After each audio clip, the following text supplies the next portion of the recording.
Kita Joko Widodo, ya, ini orang Solo yang mula-mula seperti memberikan harapan, ya, tapi lama-lama menjadi makin mendung, makin gelap, dan mungkin memang perlu dilengserkan. Logika ngawur orang tua macam Amin Rais, serukan jihad dan ubah kalimat azan sebagai sarana jihad tumbangkan Jokowi, ngawur. Ditulis oleh tim redaksi jurnal, dikutip dari berbagai sumber. Amin Rais sedang membangun politik identitas berbasis agama, sentimen agama dikeluarkan kembali untuk menyerang presiden, menyerang pemerintah yang sah. Halo, kembali berjumpa dengan suara Fani Bakri di channel Media 45. Pendiri Partai Umat Amin Rais dalam diskusi Forum Kajian Strategis dan Advokasi bertema Tolak Cawe-Cawe Jokowi, tolak narasi politik identitas, kembalikan kekuasaan ke tangan rakyat. Menyerukan kumandang kalimat azan, Hayya alal jihad, di saat subuh dan zuhur itu dia kutip untuk lengserkan Presiden Jokowi. Kalimat adzan Hayya alal jihad, kata Amin Rais, jadi kode perjuangan lengserkan Jokowi. Lengserkan Jokowi, kata Amin Rais, bisa dimulai dengan kumandangkan azan Hayya alal jihad. Amin menilai kumandang Hayya alal jihad akan habisi perasaan takut pada rezim penguasa Jokowi. Menurut Amin, umat Islam di Indonesia sudah lupa bahwa perintah jihad ada dalam Al-Quran Surat At-Taubah. Bahkan Amin Rais juga mengajak umat Islam untuk melakukan jihad secara konstitusional guna melengserkan Presiden Jokowi dengan gerakan People Power. Hal itu dikatakan Amin Rais di acara Dialog Nasional Rakyat Bertanya, Kapan People Power? Yang diselenggarakan oleh Mega Bintang di Solo. Mantan Ketua MPR RI itu menambahkan jika langkah melalui mekanisme di DPR, DPD, dan MPR sudah buntu, maka jawabannya hanya satu, yakni People Power.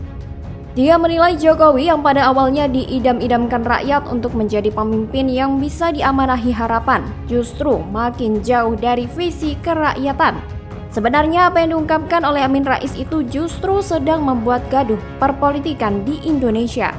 Apa yang Amin lakukan bukan untuk memperjuangkan hak rakyat atau mengembalikan ke yang lebih baik, tapi justru memperparah keadaan dengan membawa-bawa nama agama dan jihad. Tapi begitulah orang tua yang satu ini. Dari dulu membenci Jokowi seperti ada dendam pribadi yang sudah lama terjadi dan sampai saat ini belum bisa dimakluminya. Padahal Jokowi santai saja dengan kelakuannya. Artinya Jokowi tidak merasa punya masalah dengan Amin Rais. Amin Rais saja yang membuat masalah itu masuk terus mengganggu pikirannya. Namun mungkin saja kenapa Amin Rais begitu getol menyerang Jokowi? Mungkin karena ada kepentingan bisnisnya atau lahan basahnya yang terganggu. Mungkin ada sangkut pautnya dengan masalah Freeport atau sumber daya alam lain yang kini sudah mulai dirasakan manfaatnya oleh masyarakat dan Amin Rais tidak tega jika sumber daya alam itu dinikmati oleh rakyat Indonesia.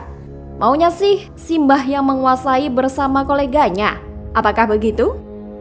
Amin Rais menuduh Jokowi semakin hari semakin ngawur. Namun kalau pemirsa melihatnya dengan jeli, maka yang ngawur itu justru dia. Iya kan? Coba lihat. Ia menyeru kepada semua rakyat Indonesia untuk melawan Jokowi. Padahal hampir mayoritas rakyat Indonesia itu puas dengan kepemimpinan Jokowi. Jadi apakah Amin Rais maunya itu agar rakyat berbuat dosa dengan cara makar, demo, atau berbuat rusuh sehingga chaos gitu? Ibaratnya seorang anak yang diprovokasi untuk melawan orang tuanya sendiri. Padahal si anak ini sudah dibesarkan dan orang tua juga sangat peduli pada anaknya. Ini kan kurang ajar ya, merusak keluarga. Jadi jangan sampai Simbah Amin ini merusak negara. Karena kalau negara rusak, dia mungkin akan bersiul-siul lalu tampil bak pahlawan seperti waktu reformasi dulu. Padahal yang berjibaku di lapangan itu adalah mahasiswa dan rakyat. Mbah mungkin ngumpet di suatu tempat yang aman sambil memantau dari jauh. Lalu setelah kerusuhan sudah mulai reda, muncullah ia dengan memakai ikat kepala dan ikutan teriak-teriak seolah sudah berjibaku dengan susah payah. Tapi ternyata tidak. Dan akhirnya ia pun mengangkat dirinya sebagai pahlawan. Licik kan? Bagaimana kalau menurut Anda?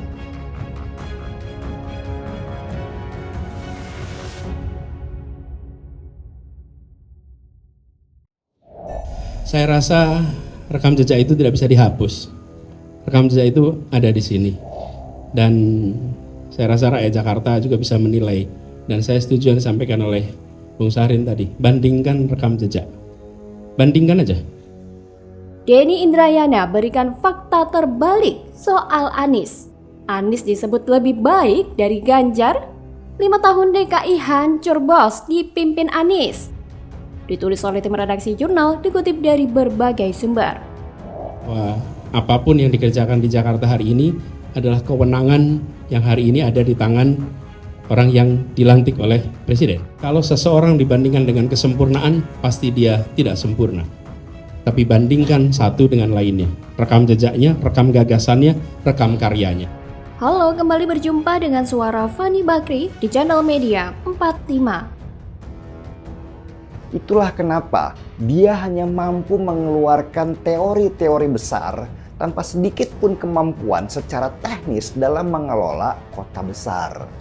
Bahkan hanya untuk membantunya bekerja saja, Anies harus membentuk tim TGUPP yang berjumlah 74 orang.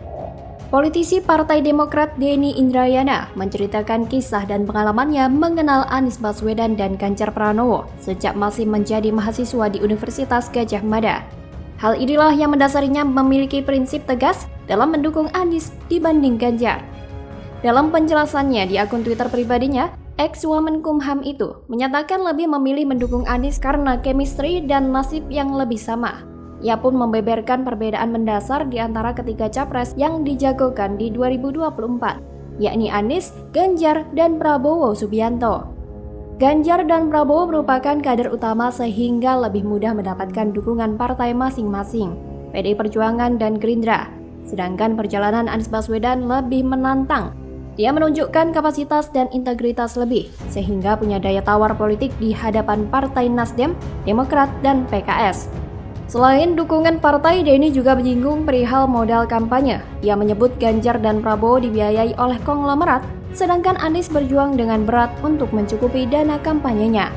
Atas hal itu, Denny mengaku insting politik dan hati nuraninya memilih bersanding dengan Anies yang disebutnya sebagai orang yang dizolimi untuk berjuang bersama. Meskipun surveinya di urutan nomor 3. Masa sih begitu? Bukannya sebaliknya ya? Saya melihat apa yang diungkapkan oleh Denny Indrayana bukan sebagai seorang politisi yang sebenarnya. Denny lebih condong kepada menutupi seluruh kinerja buruk Anies daripada harus dengan fair mengungkapkannya demi demokrasi. Selain itu soal dana kampanye, kok rasanya nggak mungkin ya jika Anies tidak memiliki dana kampanye? Karena Partai Nasdem sendiri yang mengakui bahwa mereka yang siap menanggung kampanye pencapresan Anies. Bahkan karena Anies majunya pres, negara ini sedang dalam incaran kelompok besar yang ingin menguasai. Begitu jagoan mereka menang pilpres, mereka bebas dan bisa pesta besar.